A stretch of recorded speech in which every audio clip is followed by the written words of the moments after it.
is the recovery plan, or when will we have a recovery plan, or what are the benchmarks? I understood when the lockdown happened that we would be talking about a recovery when the transmission rate went below 1. We were told today that it's gone below 1, but there's no concrete talk of either a recovery plan or a date when we might start talking about opening up again. And I think it's important that some certainty be brought to bear in that. Any medical emergency plan has, I understand, to be accompanied by a medical recovery plan. There's no sign of a medical recovery plan in this state as of now, and it's worrying. And that's because our health experts are still of the very strong view that the level of transmission of COVID-19 in our country is still at the level that the measures that we have in place are appropriate and will be so for some while.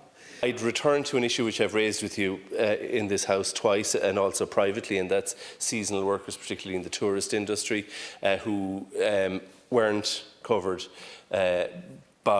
because they weren't working on the 29th of February, are not entitled to the payment. Likewise, employers can't avail of the payment if they take them on now because they weren't in employment on the 29th of February. Perhaps a date last year in the middle of the tourist season might be one that might be considered, especially for tourism, if we are to have a tourist industry in Ireland.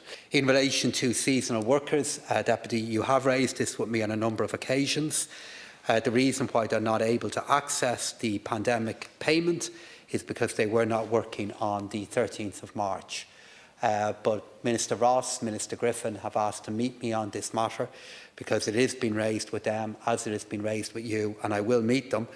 But if we were to open up the principle that anybody can access the pandemic payment, even if they were not working on the 13th of March, then so many workers would be available to access this payment. And we already have 500,000 people drawing down this payment at the moment, which they're entitled to and they deserve to. But that is the reason why that particular group of workers are not able to access that payment at the moment. Regarding the microfinance rates, obviously they've dropped from 8% to 4%, which is welcome, but in the Netherlands the interest rate is 2%. So why is our rate, why was it at one stage 4 times that of the Netherlands, why is it now twice? And secondly, will the government look at small grants to SMEs? I mean, I know that there's forbearance on loans, etc., but nevertheless debts are clocking up, and there will be a number of businesses, in particular small business, that won't reopen unless there's some degree of either debt forgiveness or grants by the government. In relation to the interest rate, I have an answer and I'll write to the Deputy on it.